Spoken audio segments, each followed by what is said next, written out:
Moving on to the next example, again हमारे पास में एरे के मेथड्स ही हैं।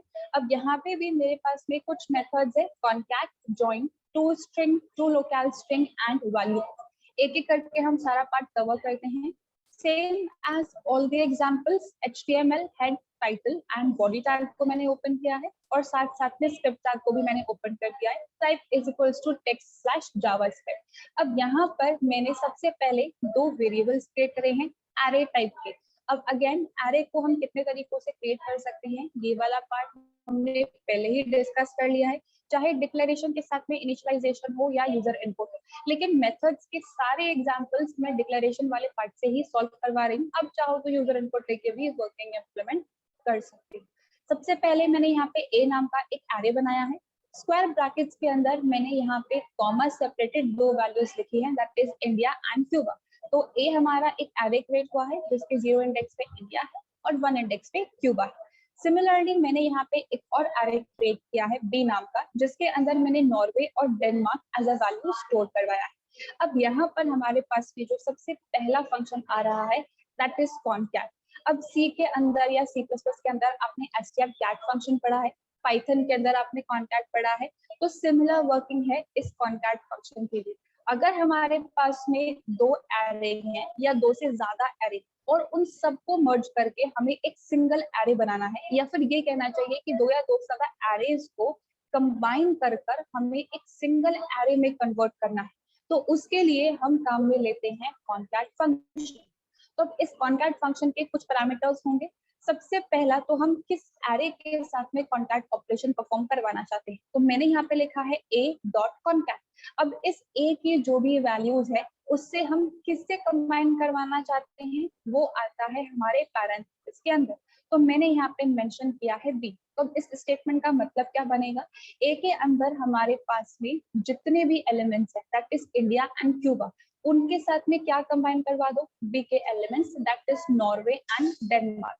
अब दोनों एरे के एलिमेंट्स को कंबाइन करके ये हमें एक नया एरे रिटर्न करता है, जिससे मैंने असाइन करवाया है क्यू नाम के वेरिएबल के अंदर। अब यहाँ पे एरे को हम डायरेक्टली प्रिंट करवा सकते हैं, तो डॉक्यूमेंट डॉट टाइप की हेल्प से मैंने क्यू को प्रिंट करवाया फॉलोड बाय br टैग। तो अब हम नेक्स्ट लाइन पे शिफ्ट हो जाए। अब जिस तरीके से मैंने यहाँ पे दो एरेज को कंबाइन करवाया है, सिमिलरली अगर मैं चाहूँ तो दो से ज्यादा एरेज को भी एक साथ कंबाइन करवा सकती हूँ। तो अब मैंने यहाँ पे डी नाम का एक और एरे बनाया है जिसके अंदर मैंने फिनलैंड और जर्मनी स्टोर करवाया है। अब जो मेरा स्टेटमेंट है that is a.concat b, d। तो a के अंदर जितने भी एलिमेंट्स है that is India and Cuba, उससे क्या कंबाइन होगा, उससे पहले b के एलिमेंट्स कंबाइन होंगे, मतलब नॉर्वे और डेनमार्क आ जाएगा। फिर डी के एलिमेंट्स कंबाइन होंगे यानी कि फिनलैंड और जर्मनी आ जाएगा। तो चाहे दो एरेज हो या दो से ज्यादा एरेज हो, जिसके साथ भी हमें एलिमेंट्स को कंबाइन करना है वो एरे का नाम यहाँ, और जिनको कंबाइन करना है उनका नाम इस फंक्शन के अंदर कॉमा से सेपरेट है।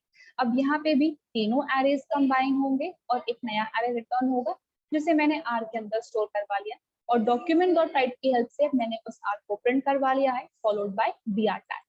तो अभी के लिए हम सिर्फ कॉन्कैट का ही एग्जीक्यूशन देख रहे हैं, बाकी फंक्शंस की वर्किंग मैं आपको नेक्स्ट एक्सप्लेन करूंगी। एग्जीक्यूट करने के लिए same right click and open in browser. देखिए सबसे पहले ए एरे क्रिएट किया, बी एरे क्रिएट किया और फिर दोनों को कंबाइन करके मैंने क्यू के अंदर स्टोर करवाया और प्रिंट करवा दिया। फिर मैंने ए एरे को बी और डी एरे से कंबाइन करवाया और फिर मैंने उसे प्रिंट करवा लिया। तो यहाँ पे हमारे पास में तीनों एरे कंबाइन होके आ गए।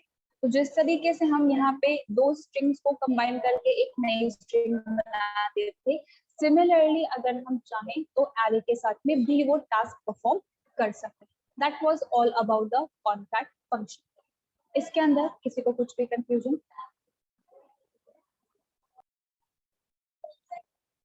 आफ्टर कॉन्कैट जो हम वर्किंग इंप्लीमेंट कर रहे हैं वो है join, to string, to local string and value form. अब यहाँ पर हमारे पास में जो चारों फंक्शंस है लगभग इनकी वर्किंग सिमिलर है। देखिए अभी हमने कॉन्कैट फंक्शन कवर किया है। कॉन्कैट क्या करता है, मल्टीपल एरेज को आपस में कंबाइन करके एक सिंगल एरे रिटर्न करता है।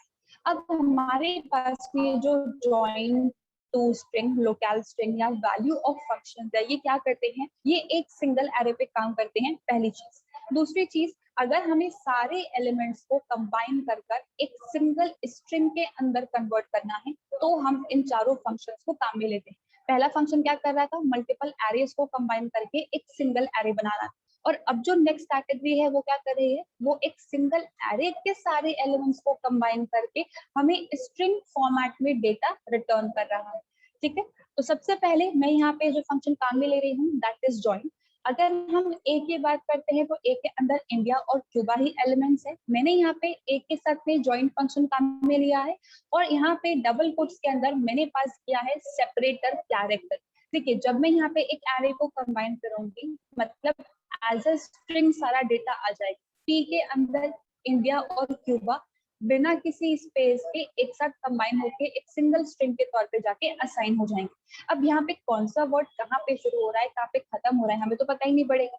तो हमें क्या करना है, अगर मुझे यहाँ पे बताना है कि हाँ एक स्ट्रिंग इधर खत्म हुई है, फिर दूसरी स्ट्रिंग आ रही है, फिर तीसरी स्ट्रिंग, फिर फोर्थ स्ट्रिंग, तो हर एरे एलिमेंट को किस तरीके से सेपरेट करके हमें डिस्प्ले करवाना है वो काम करता है ये सेपरेटर कैरेक्टर। तो अब यहाँ पे होगा क्या, एरे के अंदर कौन कौन से एलिमेंट्स है, इंडिया एंड क्यूबा। तो इंडिया एक एलिमेंट आया, फिर आएगा separator character that is double asterisk symbol, उसके बाद आएगा क्यूबा। अब मान लेते हैं कि यहाँ पे एक और एलिमेंट होता तो फिर से डबल एस्ट्रिक सिंबल आता और फिर थर्ड एलिमेंट आता। अब यहाँ पे जॉइन के साथ में मैंने डबल एस्ट्रिक सिंबल काम में लिया है। अगर आप चाहो तो डैश, डॉट, कॉमा, स्पेस किसी भी तरीके का सेपरेटर कैरेक्टर काम में ले सकते हैं। जितने भी कैरेक्टर्स हमारे कीबोर्ड में अवेलेबल हैं, चाहे वो ABCD या 1 2 3 ही क्यों ना हो, हम सभी कैरेक्टर्स को एज अ सेपरेटर के तौर पे काम में ले सकते हैं। तो एक एरे के सारे एलिमेंट्स को कंबाइन करके एक सिंगल स्ट्रिंग में कन्वर्ट करने का काम कर रहा है हमारा जॉइंट फंक्शन। और यहाँ पे सेपरेटर कैरेक्टर को यूज करके वो कंबाइन करें। अब जो भी डेटा है वो पी के अंदर असाइन करवाया और फिर डॉक्यूमेंट और टाइप की हेल्प से उसे प्रिंट करवा लो। अब यहाँ पर नेक्स्ट 3 जो फंक्शंस है हमारे, उनकी वर्किंग भी एग्जैक्टली सेम। एक एरे के सारे एलिमेंट्स को कंबाइन करके सिंगल स्ट्रिंग में असाइन करवा देना। तो फिर चारों के बीच में डिफरेंस क्या हुआ, जब जॉइन के थ्रू वर्किंग हो ही रही है तो इन तीनों को काम में लेने का क्या तरीका, तो डिफरेंस है। डिफरेंस ये है कि जॉइन के अंदर हम स्पेसिफाई कर सकते हैं कि मुझे एलिमेंट्स को किस तरीके से सेपरेट करवाना है, लेकिन to string, to local string और वैल्यू ऑफ में ऐसा कोई ऑप्शन हमारे पास में नहीं होता है। एरे के एलिमेंट्स है मतलब फिक्स है कि कॉमा सेपरेटेड ही वो बनेगा और वेरिएबल के अंदर असाइन होगा। तो जॉइन के अंदर हम पैरामीटर पास कर सकते हैं, सेपरेटर पास कर सकते हैं, बाकी तीनों में ऐसा कोई ऑप्शन नहीं होता है। बाकी वर्किंग चारों की सेम, एरे एलिमेंट्स को कंबाइन करके स्ट्रिंग में फॉर्म कर देना। तो अब यहाँ पे नेक्स्ट स्टेटमेंट पे मैंने लिखा है ए dot to string elements combine होंगे, कॉमा से सेपरेट के अंदर असाइन हो गया और फिर डॉक्यूमेंट डॉट टाइप की हेल्प से उस पी को मैंने प्रिंट करवा लिया। Same goes for the next statement, A dot to local string, सारे एलिमेंट्स आपस में कंबाइन होंगे, कॉमा की हेल्प से पी के अंदर असाइन करवाया और फिर डॉक्यूमेंट डॉट टाइप की हेल्प से उसको प्रिंट करवा लिया। नेक्स्ट है ए डॉट वैल्यू ऑफ, यहाँ पर भी सेम वर्किंग होगी, सारे एलिमेंट्स आपस में कंबाइन होंगे, कॉमा को यूज करके पी के अंदर मैंने असाइन करवा लिया और फिर डॉक्यूमेंट डॉट टाइप की हेल्प से उसे प्रिंट करवा लिया। अब इसका आउटपुट अगर हम देखें तो फाइल मैंने ऑलरेडी एग्जीक्यूट करवा रखी है, पेज को बस रिफ्रेश कर लेते हैं। देखिए, सबसे पहला जो आउटपुट है वो है जॉइन का। तो मैंने यहाँ पे क्योंकि सेपरेटर के तौर पे डबल एस्ट्रिक सिंबल काम में लिया था तो इंडिया डबल एस्ट्रिक और क्यूबा मेरे पास में डिस्प्ले हुआ। उसके बाद to string, to local string और वैल्यू ऑफ में यहाँ पे कॉमा सेपरेटेड आया है। तो किसी भी तरीके के एरे को अगर हमें कंबाइन करके एक सिंगल स्ट्रिंग में कन्वर्ट करना है तो चारों में से कोई सा भी फंक्शन हम काम में ले सकते हैं। लेकिन अगर सिचुएशन आ जाए एरे को कंबाइन तो करवा, ऊपर स्पेस सेपरेटेड आउटपुट आना चाहिए, तो फिर उस केस में हमें जॉइन को काम में लेना पड़ेगा। तो ये है हमारे पास में नेक्स्ट कैटेगरी ऑफ फंक्शंस। अब आउटपुट में या फंक्शन के वर्किंग में किसी को भी कंफ्यूजन है तो आप पूछ सकते हैं। नेक्स्ट सेट ऑफ फंक्शन जो है हमारे पास में that is sort and reverse. अब यहाँ पर सॉर्ट एंड रिवर्स की वर्किंग तो आई गेस आप सब लोग को पता है, बहुत समझ है। सॉर्ट का भी मतलब आप समझ ही गए होंगे, लेकिन अगर हम यहाँ पे वैल्यूज को चेंज करते तो आउटपुट पे भी थोड़ा सा चेंज आ जाता है। इस स्टेटमेंट का मतलब क्या है, ये जब हम एग्जीक्यूट करके देखेंगे तब मैं आपको बताती हूँ। देखिए, same as all the examples, HTML है, title, body and script tag को मैंने ऑन कर दिया है। उसके बाद मैंने एक एरे क्रिएट किया है ए नाम का, अगेन स्क्वायर ब्रैकेट्स को यूज करके, और इसमें मैंने 5 वैल्यूज असाइन करवा 10, 30, 45, 78 एंड 70। अब सिंपली डॉक्यूमेंट डॉट राइट की हेल्प से मैंने इस एरे ए को प्रिंट करवा लिया। अब यहाँ पर मुझे इस एरे को सॉर्ट करना है, तो एक कंसेप्ट तो है जो आपने C++ के अंदर कवर किया है, that is the bubble sorting. हम एक आई का लूप चलाएंगे, एक जे का लूप चलाएंगे, फिर आई को जे से कंपेयर करवाएंगे, अगर वैल्यू छोटी है या बड़ी है तो फिर हम उनकी स्वैपिंग करवाएंगे। ऑफ कोर्स वो तरीका भी हम इम्प्लीमेंट कर सकते हैं, लॉजिक्स को कभी भी कोई बीट नहीं कर सकता, लेकिन जब उसके लिए फंक्शन अवेलेबल है तो क्यों इतनी मेहनत करना, क्यों लाइंस ऑफ कोड को बढ़ाना।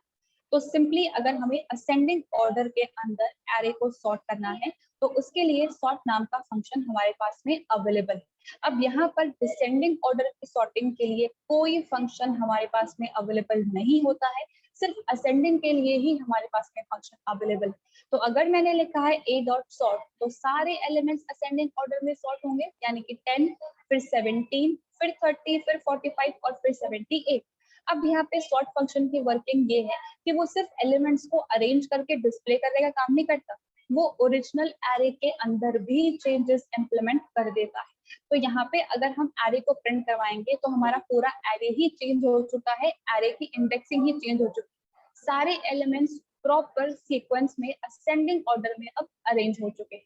अब जिस तरीके की वर्किंग मैंने यहाँ पे न्यूमेरिक एरे के साथ में करवाई है, सिमिलर टाइप की वर्किंग आप यहाँ पे बी के साथ भी, सॉरी स्ट्रिंग एरे के साथ में भी इंप्लीमेंट करवा सकते हैं। तो मैंने यहाँ पे बी नाम का एक वेरिएबल क्रिएट किया है, अगेन एरे है, 4 एलिमेंट्स मैंने इसके अंदर असाइन करवाए हैं, India, Germany, Monaco and Fiji.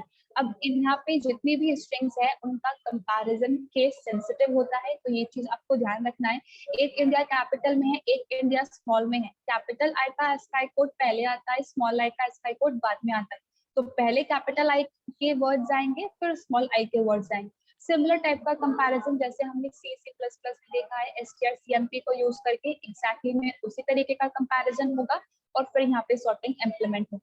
अब यहाँ पर भी इस बी एरे को क्रिएट करने के बाद पहले डॉक्यूमेंट डॉट टाइप की हेल्प से बी को प्रिंट करवाया है और फिर बी डॉट सॉर्ट फंक्शन को मैंने काम में लिया।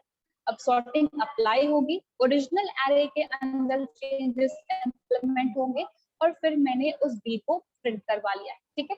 अब यहाँ पे मुझे अगर किसी भी तरीके के एरे को रिवर्स करना है जो उसका ऑर्डर है, यानी कि 0 से 4 तक जा रहे हैं तो अब हमें 4 से 0 तक आना है, तो उसके लिए हम रिवर्स फंक्शन को काम में लेते हैं, बी डॉट रिवर्स, और सिंपली मैंने डॉक्यूमेंट डॉट राइट की हेल्प से अब उस बी को प्रिंट करवा लिया है।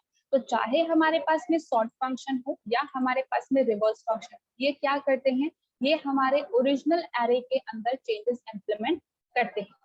अब यहाँ पर जैसे कि मैंने अभी आपको बताया, डिसेंडिंग ऑर्डर की सॉर्टिंग के लिए कोई कंसेप्ट हमारे पास में अवेलेबल नहीं, लेकिन ट्रिक है, ट्रिक ये है कि हम पहले एरे को असेंडिंग ऑर्डर में सॉर्ट कर लेते हैं तो सारे एलिमेंट्स अरेंज हो जाएंगे, और फिर क्या कर सकते हैं, फिर उस एरे को रिवर्स कर लेंगे। तो रिवर्स करने पे क्या होगा, सबसे बड़ा एलिमेंट सबसे पहले आ जाएगा, तो हमारा एरे डिसेंडिंग ऑर्डर में सॉर्ट हो जाएगा। तो डिसेंडिंग के लिए एज सच फंक्शन नहीं है, लेकिन सॉर्ट और रिवर्स को यूज करके आपको पार्ट इंप्लीमेंट कर सकते हैं। कैसे हो रहा है ये मैंने यहाँ पे इम्प्लीमेंट किया है, तो हम एक बार इसको एग्जीक्यूट करके देख लेते हैं। सबसे पहले एरे ए क्रिएट किया था, फिर उसे प्रिंट करवाया था और फिर उसके सॉर्टिंग अप्लाई करवा के उसको प्रिंट करवाया था। तो ये एरे ए की प्रिंटिंग, और ये है नेक्स्ट जो आउटपुट है हमारा वो है सॉर्टेड एलिमेंट्स। उसके बाद मैंने बी एरे क्रिएट किया, उसको डिस्प्ले करवाया एज इट इज। उसके बाद मैंने यहाँ पे बी एरे पे सॉर्टिंग अप्लाई करी, तो क्योंकि कैपिटल एफ का एसकाई कोड कम होता है तो पहले वो आया, फिर जर्मनी आया, फिर इंडिया आया और फिर मोनाको आया, असेंडिंग ऑर्डर में सॉर्टिंग हो गई। और उसके बाद मैंने क्या किया, इस एरे को रिवर्स कर दिया, तो रिवर्स करने पे सबसे बड़ा एलिमेंट पहले आ गया, देन उससे छोटा, देन उससे छोटा, देन सबसे छोटा, तो अब ये एरे हमारा डिसेंडिंग ऑर्डर में हो गया। तो इस तरीके से हम एरे को सॉर्ट कर सकते हैं और रिवर्स कर सकते हैं। अब इस प्रोग्राम में इन फंक्शंस पे थोड़ा सा और एक पॉइंट है, लेकिन उसको एक्सप्लेन करने से पहले जो फंक्शंस मैंने बताई या वर्किंग बताई, उसमें किसी को कुछ कंफ्यूजन है?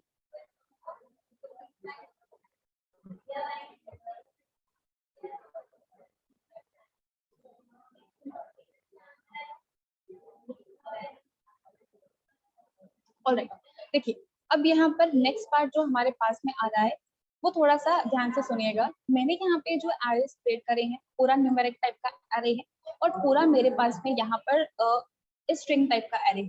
लेकिन अगर मैं एलिमेंट्स को मिक्स कर दूं तो मतलब यहाँ पे हमारे पास में मिक्स्ड वैल्यूज का एरे बन जाए।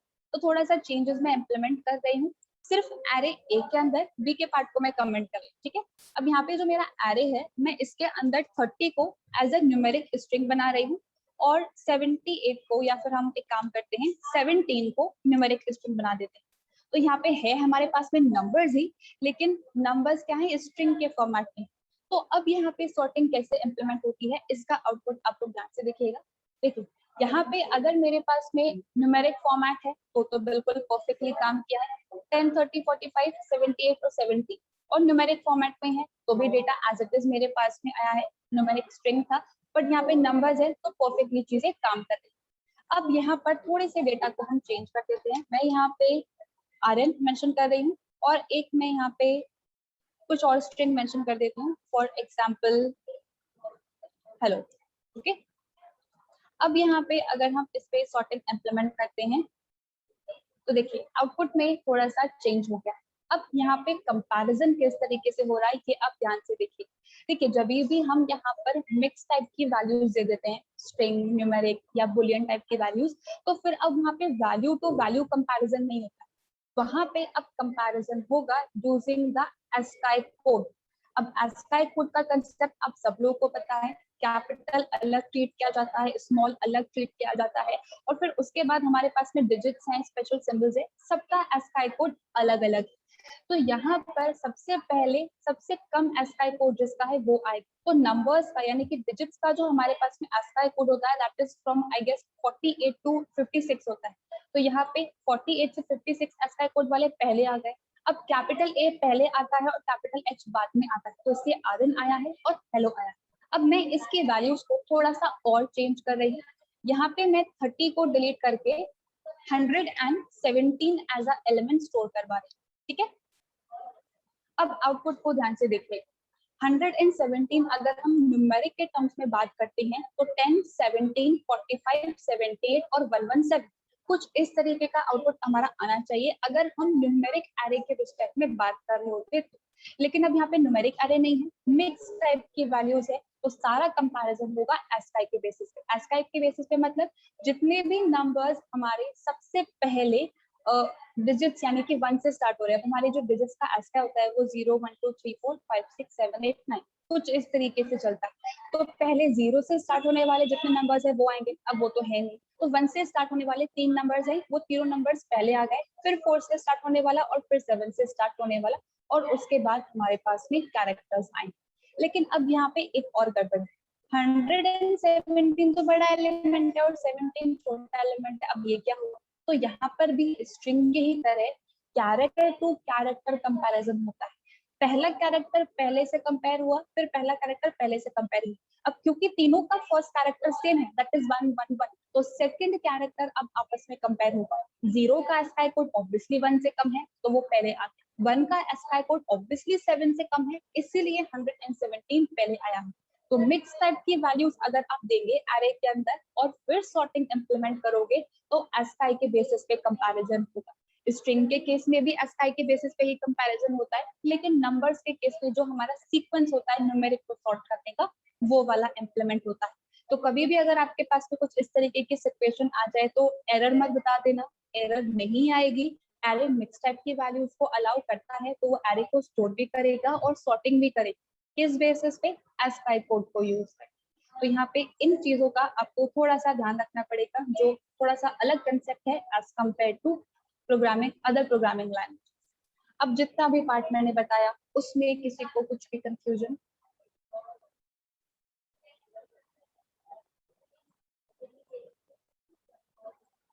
प्रोग्राम नेक्स्ट प्रोग्राम भी हमारा सेम मेथड्स ऑफ एरे का ही है। अब यहाँ पर जो फंक्शंस मैं काम में ले रही हूँ इन फंक्शंस को आप ध्यान से सुनेगा, क्योंकि जो सेकंड फंक्शन है हमारा दैट इज स्प्लाइस, इसको यूज करके असाइनमेंट आने वाला है। स्लाइस तो बहुत इजी सा है, आप फटाफट से समझ जाएंगे। देखिए यहाँ पर स्लाइस का सिंपली मतलब क्या होता है, एक छोटा सा पीस या एक छोटा सा पार्ट। तो अगर मुझे एक एरे में से किसी छोटे से पार्ट को निकाल के लेके आना है, मुझे सारे कैरेक्टर्स नहीं चाहिए, मुझे सारी स्ट्रिंग या सारे नंबर्स नहीं चाहिए, सिर्फ कुछ ही नंबर्स चाहिए, कुछ ही स्ट्रिंग्स चाहिए, तो उसके लिए हम काम में लेते हैं स्लाइस फंक्शन। जैसे स्ट्रिंग के केस में सब स्ट्रिंग हमारे पास में होता है, वैसे ही एरे के केस में यहाँ पे हमारे पास में स्लाइस फंक्शन अवेलेबल है। अब यहाँ पर मैंने एक ए नाम का एरे क्रिएट किया है, जिसके अंदर मैंने 5 वैल्यू स्टोर करवाई हैं, 10, 20, 40, 65 एंड 32। अब यहाँ पे जो स्लाइस फंक्शन है उसके हमारे पास में 2 आर्ग्यूमेंट्स होते हैं। सबसे पहला आर्ग्यूमेंट होता है स्टार्टिंग इंडेक्स। मैं ये कह रही हूँ कि मुझे एरे में से कुछ पार्ट निकाल के लेके आना है, तो वो कहाँ से शुरू होना चाहिए, 0 इंडेक्स से, 1 इंडेक्स से, 4 इंडेक्स से, 10 इंडेक्स से, वो कहलाता है हमारा स्टार्टिंग इंडेक्स। ठीक है। अब यहाँ पे नेक्स्ट हमारे पास में जो आर्ग्यूमेंट है दैट इज एंड इंडेक्स, जो कि एक ऑप्शनल आर्ग्यूमेंट, कहाँ से कहाँ तक का डेटा मुझे निकाल के लेके आना है, वो स्टार्ट इंडेक्स और एंड इंडेक्स कहलाता है। लेकिन यहाँ पर एंड इंडेक्स इंक्लूडेड नहीं, मतलब अगर मैंने यहाँ पे लिखा है 1,4 तो 1 स्टार्ट इंडेक्स है और 4 मेरा एंड इंडेक्स है, तो 4th इंडेक्स यहाँ पे इंक्लूडेड नहीं होगा, सिर्फ 1 से लेके 3 तक का डेटा ही मेरे पास में निकल के आएगा। तो मैं सेम एरे ए पे वर्किंग इम्प्लीमेंट कर रही हूँ, a डॉट स्लाइस 1,4, तो फर्स्ट इंडेक्स से लेके 4-1 यानी कि 3rd इंडेक्स तक के एलिमेंट्स को निकाल के लेके आए और बी नाम के वेरिएबल के अंदर स्टोर करवा दो। अब क्योंकि स्लाइस का रिटर्न टाइप यहाँ पर एरे है, चाहे हम एक एलिमेंट को फैच करें या फिर हम 10 एलिमेंट को फैच करें, स्लाइस का रिटर्न टाइप यहाँ पे एरे होता है। तो अगर मैं बी के अंदर असाइन करवाऊंगी तो बी भी हमारा एरे टाइप का वेरिएबल ही बन जाएगा। अब सिंपली डॉक्यूमेंट डॉट राइट की हेल्प से मैंने उस बी को प्रिंट करवाया है। ठीक है, तो यहाँ पे ये तो सबसे सिंपल पार्ट। अब एक और चीज, यहाँ पर जिन्होंने पाइथन पढ़ी है वो इस कंसेप्ट से फेमिलियर है। यहाँ पे एरे के केस में या फिर स्ट्रिंग के केस में अगर हम चाहें तो नेगेटिव इंडेक्सिंग वाला पार्ट इंप्लीमेंट कर सकते हैं। अब नेगेटिव इंडेक्सिंग क्या है, एरे के हर एक एलिमेंट को अगर हमें एक्सेस करना है तो हम फॉर लूप एग्जीक्यूट करते हैं, 0 से लेके लेंथ -1 तक का लूप चलता है और एक एक इंडेक्स के एलिमेंट को हम प्रिंट करवाते हैं। तो 0, 1, 2, 3, 4, 5, 6, 7 कुछ इस तरीके के इंडेक्स हमारे पास में होते हैं। लेकिन यहाँ पे इंडेक्सेस अगर मैं पॉजिटिव के बजाय नेगेटिव लिख दूं तो -1, -2, -3, तो अगर सी के केस में, सी प्लस के केस में बात करेंगे तो नेगेटिव इंडेक्सिंग जैसा कुछ भी नहीं होता, लेकिन जावास्क्रिप्ट के अंदर होता है, पाइथन के अंदर होता है। अब यहाँ पर अगर मैंने नेगेटिव इंडेक्सेस मेंशन किए हैं तो नेगेटिव इंडेक्सेस का मतलब ये है कि अब हम एरे को एक्सेस स्टार्ट से नहीं कर रहे हैं बल्कि रिवर्स ऑर्डर में एरे को एक्सेस करने का ट्राई कर रहे हैं। तो अगर मैंने लिखा है -1 मतलब हम बात कर रहे हैं लास्ट एलिमेंट की, अगर मैंने लिखा है -2 मतलब बात कर रहे हैं सेकंड लास्ट एलिमेंट की, अगर मैंने लिखा है -3 मतलब लास्ट 3rd एलिमेंट की, अगर मैंने बात करी -4 तो लास्ट 4th एलिमेंट की, और सेम प्रोसेस चलता रहता है। तो अगर मैंने यहाँ पे पॉजिटिव इंडेक्सेस मेंशन किए हैं तो लेफ्ट टू राइट एरे को चेक किया जाएगा, लेकिन अगर मैंने यहाँ पे नेगेटिव इंडेक्सेस मेंशन किए हैं तो राइट टू लेफ्ट एरे को चेक किया जाएगा। तो यहाँ पर एरे के अंदर अगर हम चाहें तो नेगेटिव इंडेक्सेस को भी काम में ले सकते हैं। उसी का नेक्स्ट पार्ट मैंने यहाँ पे मेंशन किया है, where d is equals to a dot slice -3।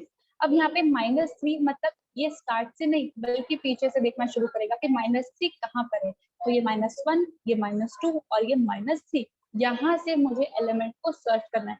अब एंड इंडेक्स तो मैंने यहाँ पे लिखा ही नहीं, मतलब मुझे लास्ट वैल्यू पता ही नहीं है, तो इस -3 से लेके एंड तक का जितना भी डेटा है वो ये हमें रिटर्न करे। देखिए जस्ट बिकॉज मैंने यहाँ पे नेगेटिव इंडेक्सेस को मेंशन किया है तो ये इस ऑर्डर में मूव करेगा ऐसा नहीं होता है, सिर्फ हम यहाँ पे जो सर्चिंग है उसकी पोजीशन को रिवर्स कर रहे हैं, तो -3 इस पोजीशन पे आके रुका है, लेकिन मिलेंगे तो हमें आगे वाले एलिमेंट्स 40, 65 एंड 32। तो अगर मैं यहाँ पे एंड इंडेक्स मेंशन करती तो उसके अकॉर्डिंग काम होता, मैंने नहीं मेंशन किया तो -3 से लेके सारे एलिमेंट्स बी के अंदर आके स्टोर हो जाएंगे, जिसे मैंने सिंपली यहाँ पर प्रिंट करवा लिया। Same goes for the next statement, a dot slice -4, -2। अब -4 मेरा स्टार्टिंग इंडेक्स जो कि है ये 20, अब -2 मेरा एंड इंडेक्स है जो कि है ये, लेकिन एंड इंडेक्स तो इंक्लूडेड ही नहीं होता, तो यहाँ पे सिर्फ -4 और -3 तक के जो एलिमेंट्स है ये 2 एलिमेंट्स ही हमें रिटर्न होंगे। तो अगर हम चाहें तो यहाँ पे पॉजिटिव और नेगेटिव दोनों इंडेक्सेस को काम में ले सकते हैं। स्लाइस के अंदर काउंट ऑफ एलिमेंट्स नहीं आता है, सिर्फ पोजीशन स्पेसिफाई की जाती है, कहाँ से कहाँ तक के एलिमेंट्स को हमें फेच करना है। तो अभी मैं सिर्फ इतना ही पार्ट आपको एग्जीक्यूट करके बता रही हूँ, नेक्स्ट वाला पार्ट हम नेक्स्ट क्लास में करेंगे। देखिए प्रोग्राम को मैंने एग्जीक्यूट कर लिया है। सबसे पहले अगर मैं यहाँ पे बात करती हूँ हमारे फर्स्ट आउटपुट की, तो 20, 40, 65 आया। स्टेटमेंट मेरा था 1,4, तो फर्स्ट इंडेक्स से थर्ड इंडेक्स तक 20, 40 और 65 यही हमारे पास में आउटपुट भी आया है। बिल्कुल सही तरीके से फंक्शन हमारा काम कर रहा है। नेक्स्ट हमारे पास में जो स्टेटमेंट था वो ये है कि -3 से लेके एंड तक का डेटा, तो -3 ये है, तो 40, 65 और 32 यही हमारे पास में आउटपुट भी आया है।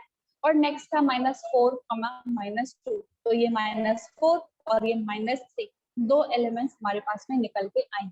तो एरे के सभी एलिमेंट्स में से सिर्फ कुछ एलिमेंट्स को अगर हमें एक्सट्रैक्ट करके डिस्प्ले करवाना है, तो उसके लिए हम स्लाइस फंक्शन को काम में लेते हैं, जो कि पॉजिटिव और नेगेटिव दोनों टाइप के इंडेक्सिंग को सपोर्ट करता है। अब ये हमारे अभी की क्लास का लास्ट प्रोग्राम है। स्पाइस फंक्शन जो बाकी है वो हम कल स्टार्ट करेंगे, उसमें थोड़ा सा टाइम कंज्यूम होगा। इतने पार्ट में किसी को कुछ भी कंफ्यूजन है तो आप पूछो।